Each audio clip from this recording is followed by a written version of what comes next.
All right, let's dive right into today's explainer because honestly, we have something absolutely incredible to talk about.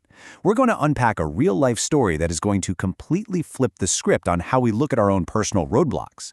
We're talking about Nick Vujicic. He's an Australian motivational speaker, and his story has literally changed how millions of people around the world view human potential. The whole takeaway from his life is summed up in this one brilliant phrase: attitude is altitude.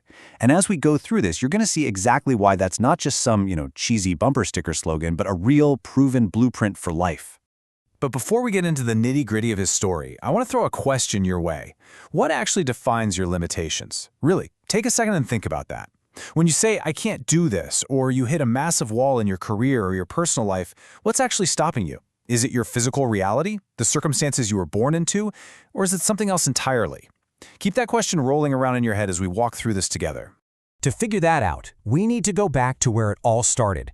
Section 1, an extraordinary challenge. Okay, look at the stark contrast here. It's like a night and day situation. On one side, you have this undeniable, incredibly harsh physical reality.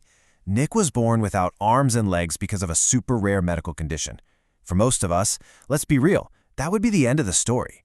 That fact alone would draw the boundary lines for the rest of his life. But instead of wrapping him in bubble wrap, his parents made this completely game-changing decision.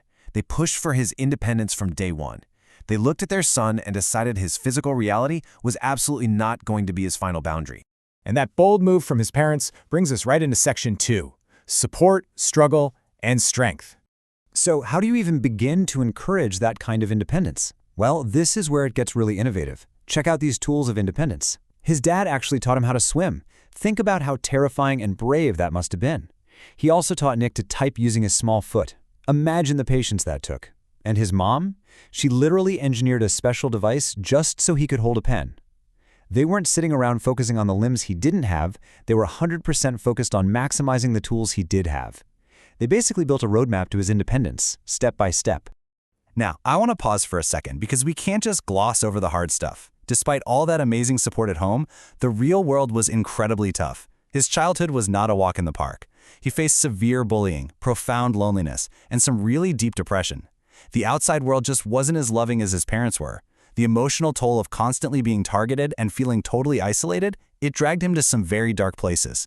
This wasn't some fairy tale where a good attitude magically fixed everything in a day. The struggle was intense and it was real. But, and this is the crucial part, he didn't let the darkness win. Let's look at what kept him anchored. There were 4 specific pillars of strength here. First, obviously, the unwavering love of his family. Second, the support from friends who actually saw him for who he was, not just his physical differences. Third, he really leaned into his education, which gave him a powerful outlet for his incredibly sharp mind. And fourth, his strong personal faith. It was the combination of these 4 pillars that helped him, very gradually, build up the confidence and hope he needed to pull himself out of that depression. That hard-earned confidence is what bridges us to Section 3, discovering a purpose. As Nick grew up, this massive light bulb moment happened. A total shift in his mindset. He completely stopped obsessing over what he was missing. He stopped staring at the spaces where arms and legs were supposed to be, and poured all of that mental energy into his abilities. And boom! That's when he found his purpose. He realized he was meant to inspire people. He figured out that his extraordinary challenges were literally the exact credentials he needed to help other people face their own battles. And I mean, just look at what happens when you flip that mental switch. It is mind-blowing. The guy didn't just learn to swim, he learned to surf. He played football, he played golf. He even pushed himself academically and earned a whole university degree. When you read a list like that, it completely shatters whatever preconceived ideas you have about what's physically possible. It's living proof that human drive can find a workaround for practically anything. Which naturally sparked this unbelievable ripple effect. He didn't just keep all these personal victories to himself. He took the show on the road. Nick became a world-famous motivational speaker. He traveled across all these different countries, getting up on stages and literally injecting hope into millions of people. He became this walking, talking, living proof that you can be dealt the absolute toughest hand in the universe and still turn your life into a masterpiece. And that brings us to the core of the whole thing. Section 4, attitude determines altitude. Let's break down exactly what that means. Attitude is altitude. is the fundamental idea that your success isn't determined by your muscles, and it's certainly not determined by the random circumstances you're born into. It's entirely about your mindset. Your altitude, meaning how high you climb in life, your happiness, your success, is a direct reflection of the attitude you actively choose to have. Nick's entire life is basically the ultimate masterclass in this one concept. So how do we actually do it? Let's turn this into an actionable formula for overcoming obstacles. Step 1, you have to develop a positive mindset. Stop looking at what you lack and focus on what you have. Step 2, build determination. Decide you're going to figure out how to swim or type or whatever your version of surfing is, no matter how hard it gets.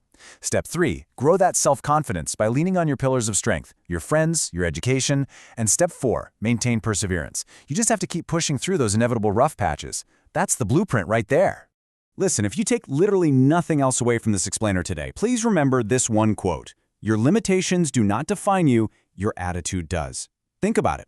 If a guy born without arms and legs can catch waves, play golf, travel the world, and inspire millions, there is simply no way your circumstances get to be the final say in your story. Your mindset is the boss. It dictates your reality. And we are left with this final, incredibly encouraging push. It sounds so simple, right?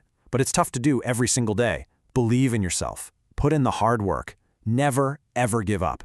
If you actually apply the formula we just talked about and commit to it, success will follow. It's an open invitation to grab the steering wheel and take total ownership of where your life is going. So, I'm going to leave you with one last thought to chew on today. We've just seen exactly how high Nick's attitude took him, from some pretty intense physical and emotional depths to becoming a global icon of inspiration. You've got your own unique life, your own hurdles, and your own tools. The only